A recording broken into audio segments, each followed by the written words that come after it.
नमस्कार दोस्तों, मैं अरविंद पांडे आप सभी का तहे दिल से स्वागत करता हूं आपके इस सबसे पसंदीदा प्रोग्राम में जिसका नाम है ज़िंदगी तेरी मेरी कहानी है। आपकी और हमारी कहानियों की एक अनूठी श्रृंखला। जी हाँ दोस्तों, ये श्रृंखला है ऐसी कहानियों की जो हमें नई रोशनी अता करती हैं। ये कहानियाँ बहुत कुछ सिखाती हैं, ये बहुत सारे दृश्य दिखाती हैं जिन्हें हम देखते हैं या हम जिन्हें देखते हुए भी नहीं देख पाते हैं। दीक्षा स्टूडियो की इस खास पेशकश में हर बार हम आपके बीच कुछ नया लेकर आते हैं और आपका भरपूर प्यार हमें मिल रहा है। आपके कमेंट्स के ज़रिए आप अपने व्हाट्सएप के माध्यम से लगातार हमसे जुड़ रहे हैं। ये देखकर हमारी टीम का हौसला बढ़ रहा है। कुछ बहुत बेहतर कमेंट्स मैं आपको शेयर करना चाहता हूँ जिसे सुनकर आपको भी बहुत अच्छा लगेगा। एक साहब लिखते हैं कि जब से मैं ये प्रोग्राम सुन रहा हूँ तब से मुझे रात को बहुत अच्छी नींद आती है। आपका जो अंदाज़ है कहानी को सुनाने का वो दिल को सुकून से भर देता है। एक साहब लिखते हैं अब तो आदत पड़ गई है, कृपया जल्दी जल्दी एपिसोड्स बनाया करें। यकीन मानिए मैं खुद चाहता हूँ कि हर रोज़ नया एपिसोड दूँ, लेकिन किसी प्रोडक्शन को करने में थोड़ा वक्त लगता है। दीक्षा स्टूडियो की यह खास पेशकश आप सबको बहुत पसंद आ रही है। इससे न केवल मेरा बल्कि हमारी पूरी टीम का हौसला बुलंद हो रहा है। दीक्षा स्टूडियो के ओनर पुनीत होरी और अमन होरी जी लगातार इसी कोशिश में हैं कि वो आपके बीच कुछ नया लेकर आए, कुछ बेहतर लेकर आए। ज़िंदगी तेरी मेरी कहानी है, उनकी इसी कोशिश का एक नया नाम है। तो शुरू करते हैं आज की कहानी। आज हम जिस कहानीकार की कहानी को लेकर यहाँ पर हाजिर हुए हैं उस कहानीकार, उस उपन्यासकार का नाम है महेंद्र भीष्म। जी हाँ दोस्तों, वर्तमान हिंदी साहित्य का ये उभरता हुआ सितारा है जिसकी बहुत सारी किताबें आ चुकी हैं, बहुत सारे नॉवेल्स आ चुके हैं, कहानियों के कई सारे संग्रह आ चुके हैं। बुंदेलखंड के मूल रूप से रहने वाले महेंद्र भीष्म लखनऊ के हाई कोर्ट में बतौर सीनियर रजिस्ट्रार के पद पर कार्यरत है और अपनी व्यस्तम सरकारी नौकरी के साथ साथ वो लेखन कार्य से बहुत गहराई से जुड़े हुए हैं। उनकी कहानियाँ वर्तमान परिवेश को बहुत सलीके से बयां करती हैं। ख़ासतौर पर उनकी दृष्टि थर्ड जेंडर को लेकर बहुत पैनी है। यूँ तो उनके बहुत सारे उपन्यास हैं, लेकिन उनका एक उपन्यास जो बहुत चर्चित हुआ है जिसका नाम है किन्नर कथा, इसके बहुत सारे एडिशन अब तक आ चुके हैं। बहुत सारी यूनिवर्सिटीज़ में इसके ऊपर रिसर्च हो चुकी है। तकरीबन 6-7 अलग अलग भाषाओं में इसका अनुवाद हो चुका है। ये अपने आप में इस लेखक की गहराई को बयां करता है। तो शुरू करते हैं महेंद्र भीष्म की आज की कहानी जिसका शीर्षक है व्यथा कथा। सुनिए जी, आप आम के टोकरे गाड़ी में रखवाइए, मुझे अभी 10 मिनट और लगेंगे। नंदा ने मुस्कुराते हुए अपने पतिदेव हरीश कुमार से कहा, जो हाल ही में जनपद न्यायाधीश के पद से अवकाश ग्रहण कर जिला उपभोक्ता फोरम में अध्यक्ष पद पर नियुक्त हुए हैं। हरीश जी स्वयं तैयार होने के बाद से ही अपनी छड़ी के सहारे ड्राइंग रूम में धर्मपत्नी नंदा की प्रतीक्षा में चहलकदमी कर रहे थे। वैवाहिक जीवन के पड़ाव वर्ष दर वर्ष गुजरते जाते हैं। इसमें धर्मपत्नी के तैयार होने के साथ के इंतज़ार की झल्लाहट का अपना अलग ही अंदाज बना रहता है, जिसे शादीशुदा जोड़े ही बेहतर समझ सकते हैं। आम के टोकरे कब की गाड़ी में रखवा दिए? खरेजी को 5:30 बजे का समय दिया है। हरीश ने दीवार घड़ी की ओर देखा। शाम के 5 बज रहे थे। जल्दी करो भाई, रास्ते में 15-20 मिनट लग जाएंगे। समय के पाबंद हरीश ने कलाई घड़ी में देखा, मिनट की सुई 5 मिनट आगे थी। उन्होंने दीवार घड़ी से समय मिलाकर अपनी रिस्ट वॉच की सुई सही की। सेलफोन के युग में कलाई घड़ी का उपयोग बहुत कम देखा जाता है, पर हरीश कुमार जी बिना रिस्ट वॉच पहने घर से कभी बाहर नहीं निकलते थे। रिस्ट वॉच ही क्यों, उन्हें अपना व्यक्तित्व तब तक संपूर्ण ही नहीं लगता था जब तक कि वे मोजे, जूते, जेब में रुमाल, कंघी, बाई कलाई में घड़ी आदि नहीं पहन लेते थे। उनकी दाहिनी कलाई में कलावा के अलावा स्वर्ण मंदिर अमृतसर से प्राप्त कड़ा तो अस्थायी रूप से रहता ही था। जेठ मास का उत्तरार्ध चल रहा था। देर रात आंधी, फिर पानी बरसने से उमस भरी गर्मी से छुटकारा मिल गया था। बेमौसम की बरसात में दोपहर भी पानी बरसा था। आसमान में बादलों की आवाजाही सुबह से चल रही थी। हरीश जी ने पूर्व योजना के तहत आम के 2 टोकरी मंगवा लिए थे, जिसे वे दोनों आदिल नगर स्थित वृद्धाश्रम में ले जाने वाले थे। ये वृद्धाश्रम गायत्री परिवार द्वारा संचालित है। प्रत्येक माह के द्वितीय शनिवार के अवकाश में हरीश अपनी धर्मपत्नी नंदा के साथ अनाथालय, बाल सुधार गृह, नारी निकेतन या वृद्धाश्रम जाकर खाने पीने, पहनने ओढ़ने और जीवन के उपयोगी सामान के साथ पहुंच जाते थे। वहाँ के लोगों के साथ कुछ वक्त बिताते थे। सिर्फ इतना ही नहीं, नंदा अपने आसपास की कुछ सहेलियों के साथ स्लम के बच्चों को पढ़ाया करती थी। हरीश जी भी उसके इस काम में उसकी पूरी मदद किया करते थे। लो जी, हो गई मैं तैयार। ठीक तो लग रही हो ना? नंदा पति से प्रशंसा चाहती थी, जो उसे सदैव एक अलग अंदाज में मिलती रहती थी। वो अंदाज था गोल होते होठों से निकली मध्यम स्वर की सीटी, जो बांसुरी से भी मीठी कर्णप्रिय होती थी, जिस पर नंदा 100 बार वारी जाने को तैयार रहती थी। कार ड्राइवर कमलेश की पत्नी नीलम को नंदा ने आदत के अनुसार हिदायतें दी और कार का शीशा चढ़ा लिया। दोनों बेटियां अमेरिका में ब्याह के बाद से ही सेटल हो गई थी। वर्ष में एक बार बेटियां अपने परिवार के साथ बारी बारी से भारत आती थी। 15 दिन ससुराल में, 15 दिन इनके पास आती थी। वो समय पूरे साल की कमी तो पूरा नहीं कर पाता था, पर हाँ, बहुत खुशी और संतोष दे जाता था। बेटियों की खुशी में ही इन दोनों की खुशी निहित थी। नाती नातियों की टूटी फूटी हिंदी और अंग्रेजी का अमेरिकी उच्चारण उन्हें बहुत भाता था। नंदा और हरीश अमेरिका 3-4 बार जा चुके थे, परंतु उन्हें अपना देश ही पुसाता था। अभिवादनम शीलस्य नित्यरु वृद्धोपसेविना चत्वारि तस्य वर्धन्ते आयुर्विद्या यशोबलम। अर्थात जो सुशील और विनम्र होते हैं, बड़ों का अभिवादन और सम्मान करने वाले होते हैं और अपने बुजुर्गों की सेवा करने वाले होते हैं, उनकी आयु, विद्या, कीर्ति और बल, इन चारों में वृद्धि होती है। वृद्धाश्रम के मुख्य द्वार के अंदर पोर्टिको में अपनी कार से उतरते ही हरीश जी और नंदा की दृष्टि इस श्लोक पर पड़ी। श्लोक और उसके भावार्थ को पढ़ते दोनों के हृदय भावपूर्ण श्रद्धा से भर उठे। वृद्धाश्रम के संचालक मेजर विजय कुमार खरे अपनी रौबदार श्वेत घनी मूंछों के साथ अपने कक्ष से बाहर आकर आत्मीयता के साथ बोले, प्रणाम। आइए जज साहब, इस आश्रम में आपका हृदय से स्वागत है। आप दोनों के पधारने से मुझे बहुत खुशी हुई है। हरीश जी व नंदा ने हाथ जोड़ लिए। प्रणाम मेजर साहब, मुझे भी बहुत खुशी होती है यहाँ पर आकर।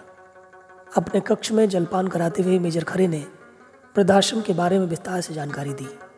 नंदा और हरीश अपने से अधिक उम्र के वृद्धजनों के मध्य आकर स्वयं को युवा अनुभव कर रहे थे। आप जैसे कई दयालुजनों के यहाँ पधारने से वृद्धजन भी प्रसन्न होते हैं। उनमें उत्साह एवं ऊर्जा भर जाती है। आप दोनों माह में कम से कम 1-2 बार समय निकालकर अवश्य आया कीजिए। मैं आपको अब से यहाँ आयोजित होने वाले कार्यक्रमों की नियमित सूचना व्हाट्सएप कर दिया करूँगा। जी अवश्य, मुझे जब भी समय मिलेगा मैं यहाँ आने की पूरी कोशिश करूँगा, हरीश ने नंदा की तरफ देखकर जवाब दिया। बात करते करते वे सब वृद्धजनों के लिए बने पुस्तकालय में कुछ देर के लिए बैठ गए। करीने से बुक शेल्फ में लगी पुस्तकों और वहाँ की साफ सफाई से हरीश और नंदा गदगद थे। उन्हें पुस्तकालय की व्यवस्था देख रहे महानुभाव का स्वभाव भी बहुत अच्छा लगा। मेजर खरे ने बताया कि वो श्री रामचंद्र श्रीवास्तव हैं और माहिर के उपनाम से शेर व शायरी भी करते हैं। हरीश जी के आग्रह पर माहिर साहब ने स्वरचित कुछ शेर प्रस्तुत किए। जो पेड़ साया देते हुए बूढ़ा हो गया, उसी को काटने को लोग बेताब हैं। हुजूर मेरी कब्र पर इसलिए नहीं आता है, कहीं उसे देखकर जिंदा ना हो जाऊं। इस बढ़ती उम्र में भी उनकी ऊर्जा देखती ही बनती थी। पुस्तकालय से निकलते हुए मेजर खरे ने बताया, माहिर साहब अनुभाग अधिकारी के पद से अवकाश प्राप्त है। 2 बेटे हैं जो इसी शहर में रहते हैं। पत्नी के गुजर जाने के बाद बेटी बहुओं की उपेक्षा माहिर साहब को यहाँ लेके आई। उनकी शायरी में भी यही तंज और दर्द झलकता रहता है। काश 2 बेटों में एक बेटी भी होती। हरीश जी बोल पड़े। जी हाँ, एकदम सही कह रहे हैं आप। बेटी होती तो उन्हें कम से कम वृद्धाश्रम में तो नहीं रहना पड़ता। मेजर खरे आगे बोल पड़े। आप दोनों से निवेदन है कि भोजन करने के पश्चात ही यहाँ से प्रस्थान करें। भोजन परोसा गया।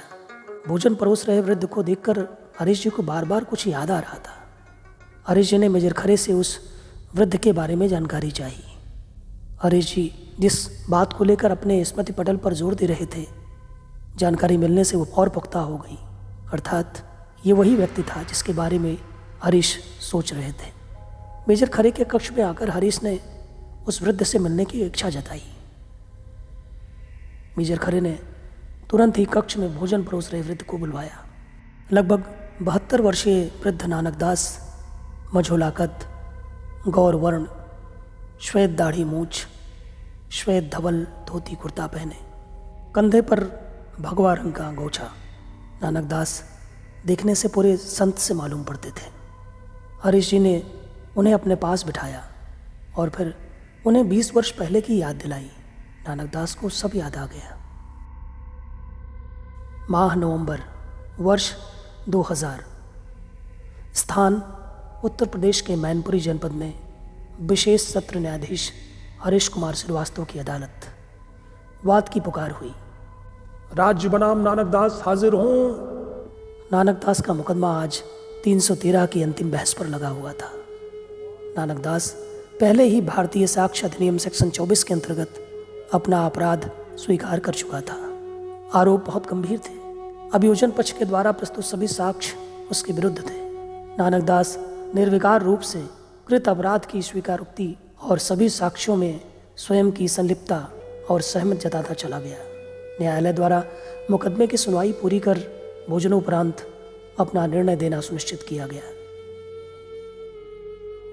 न्यायाधीश हरीश कुमार जी अभियुक्त नानक दास को देखकर मन ही मन विचलित थे। उनकी अंतरात्मा यह स्वीकार करने के लिए तैयार नहीं थी कि इस भोले भाले निर्दोष व्यक्ति के द्वारा एक नाबालिग लड़की के साथ बलात्कार कर उसकी हत्या कर दी गई हो। दफा 376 और दफा 302 के अभियुक्त नानक दास को हरीश कुमार जी ने अपने विश्राम कक्ष में बुलाने के लिए अर्दली को आदेश दिया। न्यायालय में बैठा नानक दास बुजुर्ग दीवान के साथ विश्राम कक्ष में प्रस्तुत हुआ। हरीश कुमार जी ने सबसे पहले दीवान से पूछा, दीवान जी, आपकी उम्र कितनी है? सैल्यूट करने के बाद दीवान ने जवाब दिया, हजूर 59 साल 8 महीने। पुलिस की नौकरी में आए तुम्हें कितने वर्ष हुए हैं?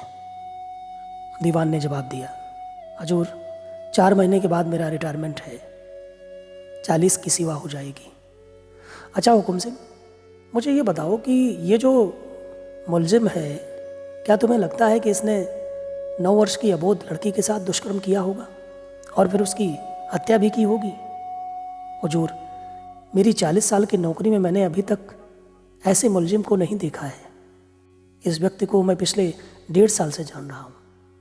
यह दुष्कर्म और हत्या करेगा ऐसा मुझे कतई नहीं लगता है। इसके कार्यकलाप और व्यवहार देखकर मुझे लगता है कि यह पूरी तरह निर्दोष है और पता नहीं क्या कारण है कि यह इस अपराध को स्वीकार भी कर रहा है। जहाँ तक मेरा मत है हुजूर, मैं पूरे दृढ़ विश्वास के साथ कह सकता हूँ कि यह निर्दोष है। हुकुम सिंह की बात सुनकर हरीश कुमार सोच में पड़ गए। उन्होंने अभियुक्त नानक दास से भी प्रश्न किया, मेरे इस कक्ष में निर्भय होकर बताओ कि क्या यह दुष्कर्म तुमने किया है? यदि नहीं किया है तो बिना भय के बताओ, हम तुम्हारी विधि सम्मत मदद भी करेंगे। मुझे नहीं लगता कि तुमने ऐसा जघन्य अपराध किया होगा। हरीश जी के प्रश्नों का नानक दास के पास कोई उत्तर नहीं था। वो चुपचाप मौन खड़ा रहा। हरीश कुमार जी ने नानक दास के निकट जाकर उसके कंधे पर हाथ रखा और उससे दोबारा कहा, तुम पूरी तरह से निर्भय होकर बताओ, तुम किसी भय या दबाव में तो ऐसी बात नहीं कर रहे हो? नानक दास पल भर के लिए अपने स्थान से थोड़ा हिला, फिर वह धीरे से बुदबुदाया, नहीं हजूर, ये जो भी आरोप मुझ पर लगे हैं वो सब सही है और मेरे द्वारा ही किए गए हैं। न्यायाधीश हरीश कुमार की अनोही आंखें यद्यप उसके झूठ को पकड़ रही थी, मगर फिर भी उसके बयान के आगे वो बेबस थे। उन्होंने एक बार पुनः अभियुक्त नानक दास की ओर देखा, उसकी आंखों में झांका। उसकी आंखों में एक अजीब सी बेबसी, एक अजीब सा सुनापन उन्हें दिखाई दिया। कक्ष से बाहर जाते हुए नानक दास की आंखें हरीश की आंखों से पुनः टकराई। अभियुक्त नानक दास की आंखें सजल हो गई थी। हरीश जी के मन में आया कि वो उसे रोक लें, पर बचाव का कोई भी रास्ता उन्हें दिखाई नहीं दिया और वो उसे नहीं रोक पाए। अभियुक्त नानक दास के जाने के बाद न्यायाधीश हरीश कुमार ने वही किया जो उन्हें साक्ष्य और बहस के दौरान सही लगा। अभियोजन पक्ष के द्वारा की गई फांसी की मांग को खारिज करते हुए उन्होंने अभियुक्त नानक दास को आजीवन कारावास की सजा मुकर्रर कर दी। टेबल पर रखे गिलास का पानी पीने के बाद नानक दास ने आगे जो भी आप बीती सुनाई वो इस प्रकार है। हुजूर, पिछले वर्ष 2 अक्टूबर को महात्मा गांधी जी की 150वीं जयंती के अवसर पर लगभग 20 वर्ष की सज़ा पूरी होने पर मेरे अच्छे चाल चलन और बढ़ती उम्र को देखते हुए मुझे और मेरी तरह कुछ और कैदियों को रिहा कर दिया गया था। मेरी धर्मपत्नी का स्वर्गवास मेरी जेल अवधि में रहते हुए पहले ही हो चुका था। इकलौते पुत्र का विवाह भी हो चुका था। उसकी 8 वर्षीय जुड़वा बेटियां थीं। बेटे को तहसील में अमीन के पद पर नौकरी मिल गई थी। बेटे का घर परिवार देखकर उनको बड़ी प्रसन्नता हुई। मेरा समय पूजा पाठ, गमलों क्यारियों की निराई गुड़ाई और पोतियों के साथ खेलने में सुखमय बीतने लगा था। अपनी बात को कहते कहते नानक दास ने एक घूंट पानी पिया और फिर बोलने लगा। एक दिन संध्या के समय मेरी दोनों पोतियां घर के आंगन में मेरे संग खेल रही थी। मेरी बहू उसी समय बाजार से लौटी थी। वो एकाएक हमें खेलते देखकर भड़क उठी। बाबूजी, आपको शर्म नहीं आती? एक पोती को गोद में और दूसरी को पीठ पर बैठाए हो। जेल से लंबी सजा काट करके आए हो, पर आपकी गंदी आदत नहीं गई अपनी ही पोतियों के साथ। बहू के मुंह से यह शब्द सुनकर नानक दास अवाक रह गया। बहू, ये तुम क्या कह रही हो? हैं? भला मैं ऐसा क्यों करूँगा? खबरदार, जो आइंदा मेरी बेटियों को छुआ भी। कहते हुए बहू दोनों पोतियों को लेकर अंदर चली गई। तभी मेरा बेटा ऑफिस से आ गया। बहू ने तीखे शब्दों से बेटे को सुनाते हुए कहा, देख लो अपने बाबूजी को, आज अपनी पोतियों को गोद में बैठा लेते, कल पता नहीं क्या क्या करेंगे। इस उम्र में भी ऐसी सोच, ये तो मैं आ गई, नहीं तो पता नहीं क्या कर बैठता है बुढ़ा। बहू बेहद रोष में थी और लगातार बोली जा रही थी। बेटे ने आओ देखा न ताओ बहू के सामने एक तेज थप्पड़ मुझे मार दिया। मैं लड़खड़ा कर गिर पड़ा। मुझे कुछ समझ नहीं आ रहा था। आंगन में पड़ा मैं कुछ देर तक सोचता रहा। कुछ देर बाद बेटे ने मुझे उठाया और बाहर के कमरे में पड़े दीवान पर बैठाते हुए रोते हुए मुझसे बोला, बाबूजी, मुझे माफ कर देना।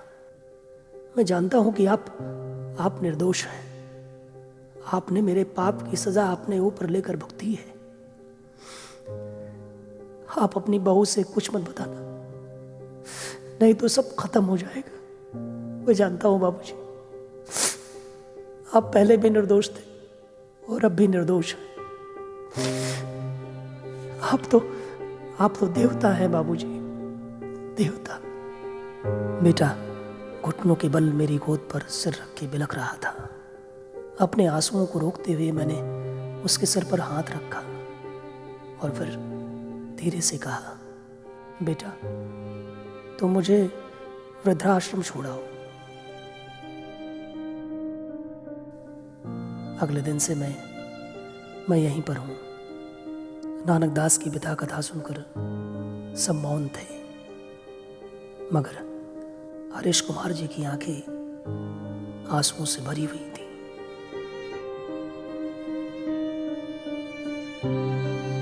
नंदा को देखकर बड़ा आश्चर्य हुआ, लेकिन उससे कुछ कहा न गया।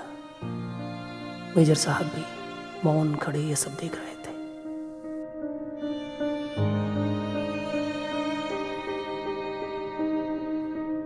तो ये थी कहानी व्यथा कथा, जिसके लेखक थे महेंद्र भीष्म। मुझे उम्मीद है कि यह कहानी भी बाकी कहानियों की तरह आपको बहुत पसंद आएगी।